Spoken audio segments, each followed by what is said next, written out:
welcome to 24 Astro. Today I want to talk about the woman's journey as an incarnated female and how we can use our astrological placements to enhance our journey as the woman with seeing the archetypal placements in our chart to give ourselves clues to know thyself, basically. And I'm taking my information and inspiration from this video to and from the book She by Robert Johnson, and he's in that book talking about the female journey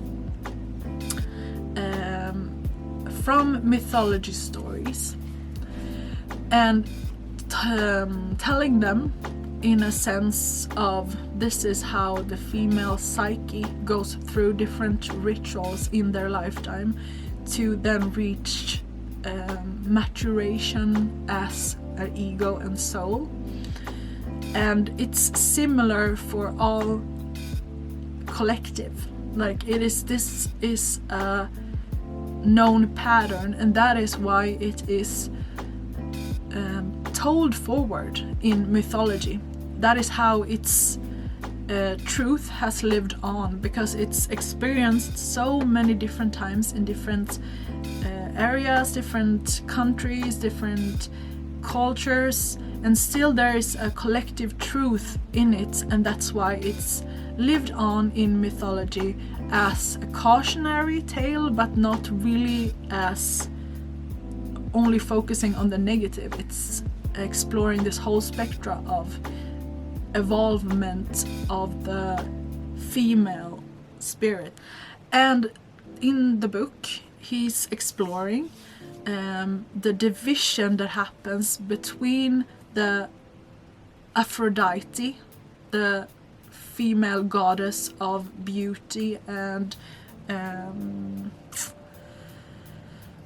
power and love, also known as Venus. They are interchangeable. They represent basically the same thing, and that would be the feminine unconscious. That is just this animalistic part of ourselves. That is, if we were never to become conscious, if we were never to awake to ourselves and realize what we do and see what we do from an objective part, if we never registered what we did and had an separation to that, we would just be in our Aphrodite and Venus energy. And we could put that very much with like how animals in the animal kingdom react or live their life. They're just living on impulses and interpretations and going about and listening to their instinctive needs and wants. That is the Aphrodite in my mind. That is like this unconscious, powerful, feminine spirit in ourselves. And in this book, he talks about the birth of Psyche. It's the name in mythology. And that is this innocence, this pure part in the female psyche, which basically, in my interpretation, it represents the consciousness regaining in women. If we think about the Adam and Eve in the Garden of Eden, when Eve took a bite of the apple, she became self-conscious of her nudity. This is when the shame applied, and if this represents the separation from oneness, being in Aphrodite, just being this separate divine feminine energy, and then living for the masculine of reproducing, and then consciousness coming into the picture, and now having this objective consciousness based approach towards life, and judging as right and wrong what we do. And the origin of why this happened, there's different takes on it. I like to think of it as it evolved as we learned to speak. We froze time with our ability to analyze. We capture happenings, experiences, and then internalize and then communicate out. And then we see something, freeze, and put out. And this creates a separation from the actual moment to our translating it and then putting it out. And as we've done this, we created our ego / consciousness. We've created two sides of ourselves, basically. Our animalistic side, and this because I think this can be tricky as well, because ego is so often talked about as the enemy, the prideful, like arrogant, like self-inflating. It's not a bad thing. It's evolved from a natural cause, and that cause is for the ego to experience itself. That is why divinity has put itself into duality in this world. So we need the ego to come back to unity, so it experiences enlightenment. Okay, now I feel like I've gone on a loop here because I wanted to over-explain something.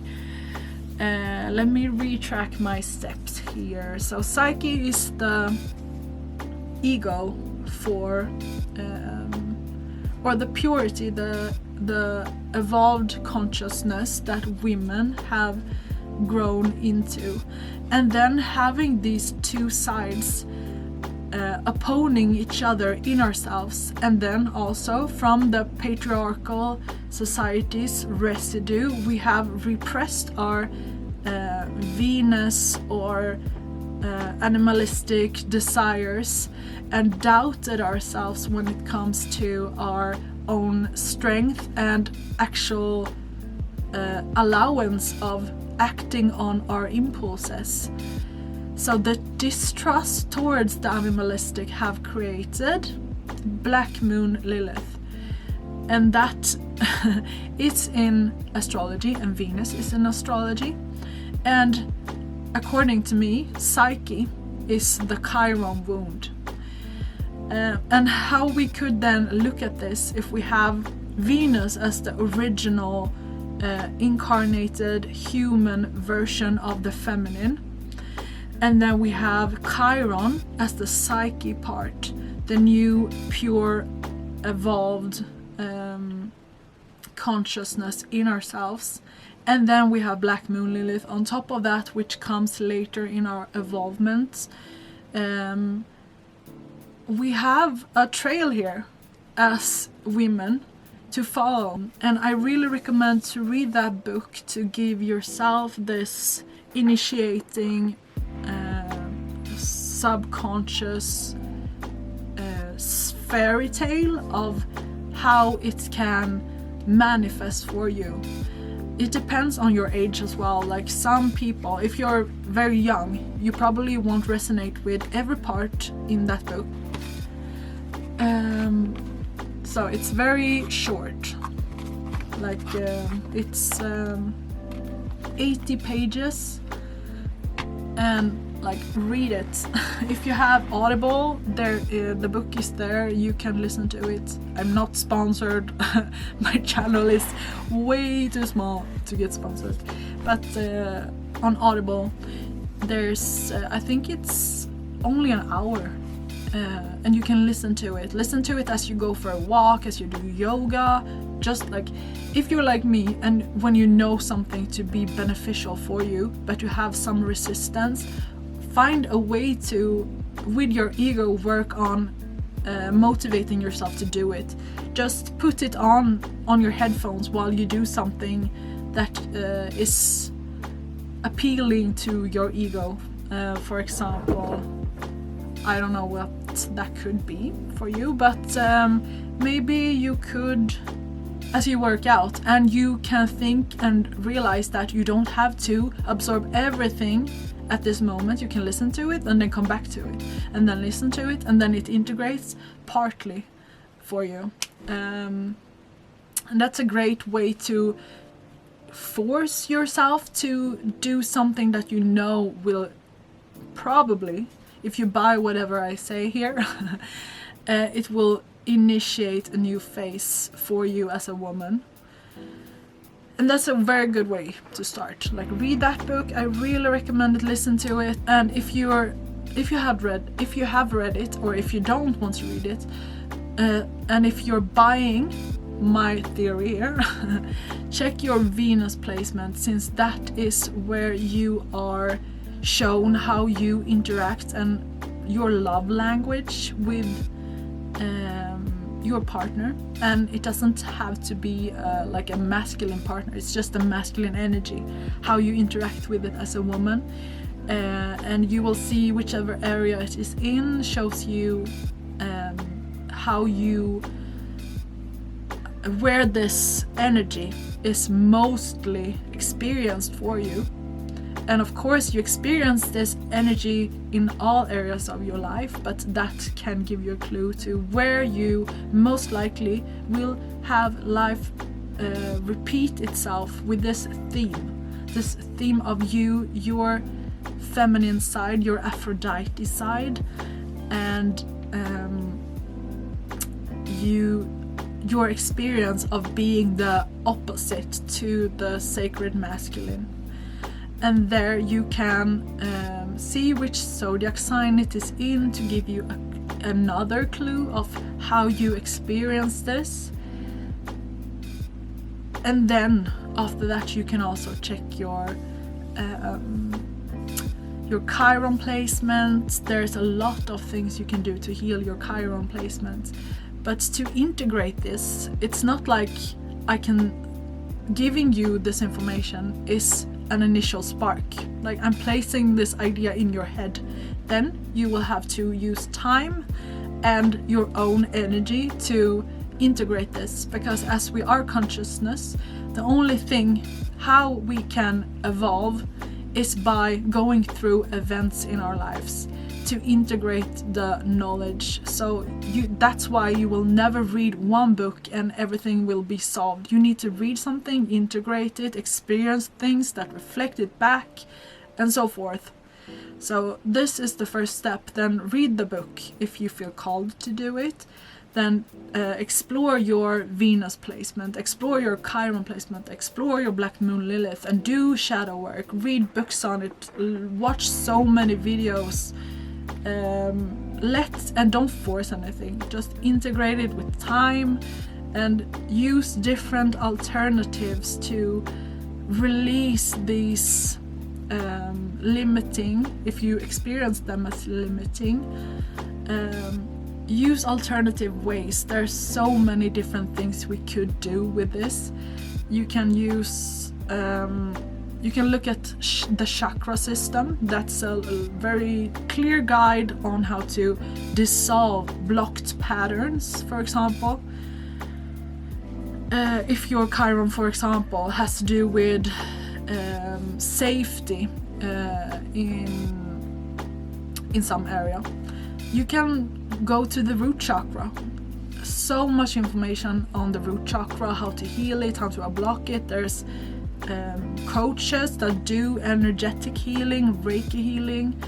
There is embodiment work you can do. There's counseling, there's coaching, there's release dance movements to release energetic blocks. There's so much things. which is great news. There's so much things to do, so much information in this time, but having this knowledge, how to evolve as a woman and how to use your astrological chart to do so.